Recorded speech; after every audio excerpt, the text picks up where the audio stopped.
radio24.fr, le plus grand site de webcam live réservé aux adultes. 14h-16h, Brigitte Lahaie, Sud Radio. Jean-Charles Bouchou est avec nous. Nous parlons des violences invisibles dans le couple et notamment lorsqu'il y a eu une rupture. Je crois que c'est sur ce point que vous voulez revenir, Claire. Bonjour. Oui, bonjour Brigitte. Bonjour Jean-Charles. Bonjour Claire. Oui, effectivement, j'ai eu une relation pendant 3 ans et demi avec un homme, dont 2 ans, on va dire, cachés. Parce qu'il était encore avec la mère de sa petite fille, mais il me disait que c'était fini entre eux, que ça n'allait plus. Et en gros, il attendait le clash avec elle pour partir, oui. Pour partir. Enfin, non, pour qu'elle parte, parce qu'ils habitaient chez lui. Et ce clash est arrivé. Donc, elle est partie, effectivement. Et derrière, en gros, il m'a dit la voie est libre. Donc, ça s'est officialisé. Et ça, donc, il y a à la fin de l'été 2020. Ça, quand nous vivions cachés, on passait des week-ends ensemble. De temps en temps, on se voyait. Enfin, c'était super. Et c'est quelqu'un de gentil, macho quand même, mais bon, gentil. Et en fait, depuis le début de cette année, j'ai senti que la relation se dégradait à travers des réflexions qu'il me faisait de plus en plus régulièrement sur mon âge, sur mon poids, sympathique, sur oui. ouais, sympa, ouais. et sur le poids, t'as grossi, tu serais plus capable de faire cette randonnée, enfin bon, voilà. Et au début février, on était en week-end au ski et il me demandait pour un détail, on s'est accroché. Juste avant d'aller se coucher, donc super.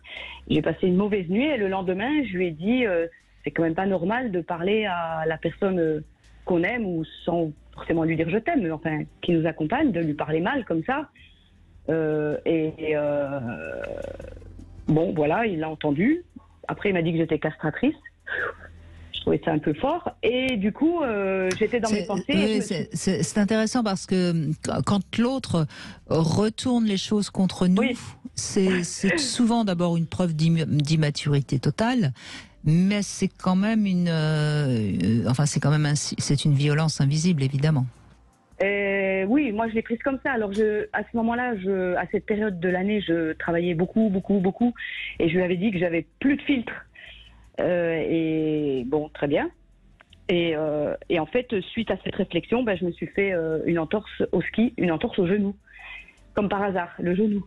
Et je lui ai dit, pas qu'il était responsable, bien entendu, mais enfin qu'il n'en était pas. En tout cas, votre corps vous a révélé quelque chose que vous ressentiez de toute façon. Ah oui, complètement. C'était flagrant, quoi. Vous avez mis du dans sens mes pensées et je pensais à cette voilà. entorse, oui. Voilà.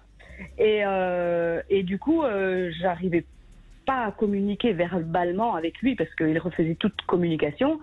C'est des fois, c'était quand je lui parlais, sans vouloir chercher la petite bête tout le temps, parce qu'on va pas aller harceler l'autre sans arrêt pour avoir des explications non plus. Mais à chaque fois, il s'énervait, allez, c'est bon, il montrait des signes d'impatience, voilà.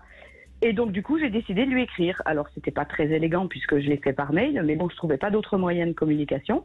Et je lui ai dit des belles choses, je lui ai dit des choses qui me convenaient moins bien. Et du coup, je lui ai dit que s'il en avait marre, mais qu'il me le dise qu'il en avait marre de moi, qu'il me le dise pour arrêter de me faire souffrir. Parce que vraiment, je souffrais, je dormais beaucoup moins bien, enfin, voilà. C'est ce qui est bien en plus parce que vous communiquez en parlant de vous. Vous dites je souffre, tu me parles comme ça me fait souffrir. Vous n'êtes pas dans une accusation au premier degré.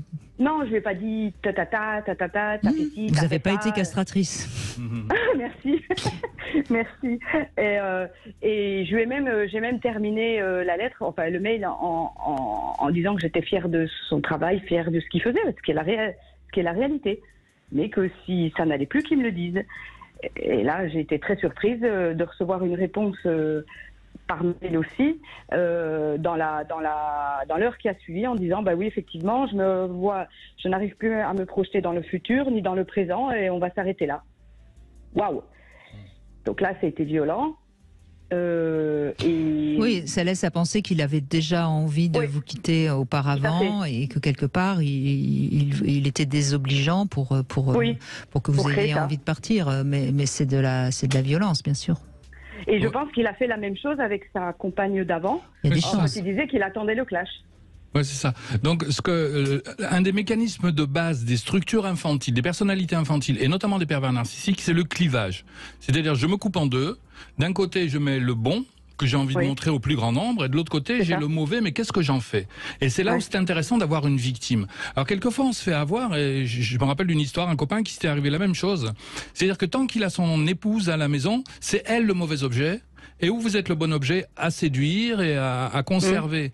Mais le jour où son épouse s'en va, enfin la mère de son enfant, à ce moment-là, il n'a plus cet objet. C'est vous qui devenez le mauvais objet. Vous voyez, et c'est comme ça, il va passer toute sa vie comme ça, de passer de l'une à l'autre. Il passe de la mauvaise à la bonne, puis la bonne devient la mauvaise. Alors il va lui falloir en trouver une bonne à nouveau. Ça s'arrêtera jamais. Et c'est intéressant d'ailleurs quand vous lui parlez, vous lui dites je suis fier de toi. Mais vous êtes quoi, sa mère?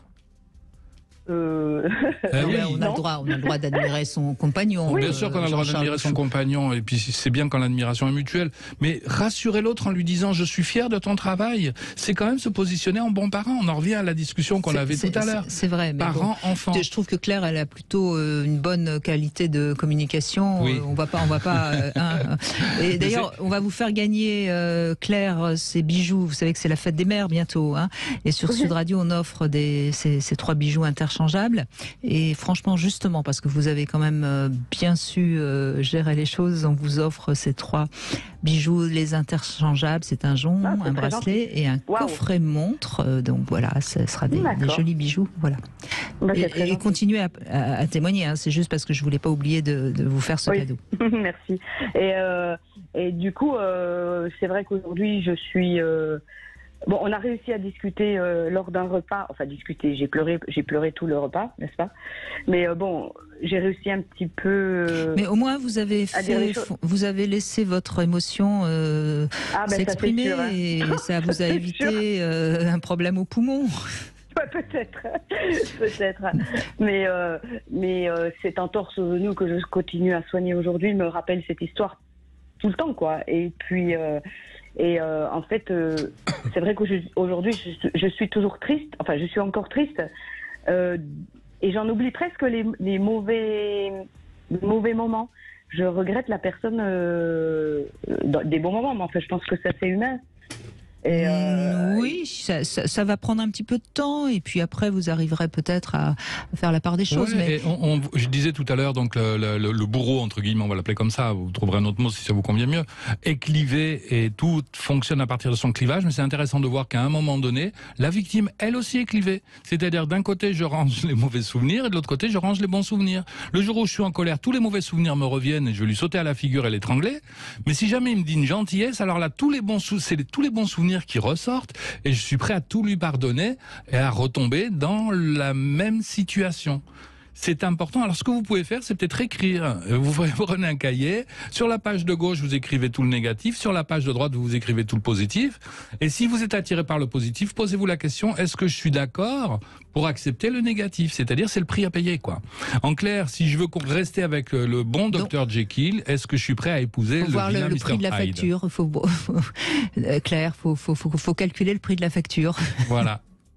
Mais j'ai pas envie de le croiser là parce que je sens que je suis pas assez forte et que tous les efforts que j'ai faits jusqu'à présent là pour me reconstruire tomberaient comme la maison des 3 petits cochons.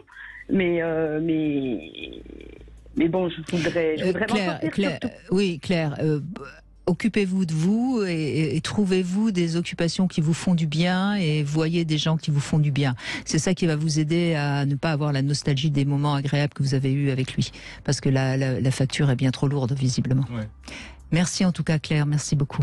On va continuer dans cette deuxième heure. Venez nous raconter ce que vous avez subi dans le couple, ces violences invisibles dont on parle avec Jean-Charles Bouchou. Tout de suite, la petite devinette du jour. Quelle est la différence entre une dinde et une poule? Jean-Charles Bouchou, vous avez le temps des infos pour trouver la réponse. Et puis tout de suite après les infos, bien sûr, nous retrouvons Philippe Breneau qui va nous parler de pédopornographie.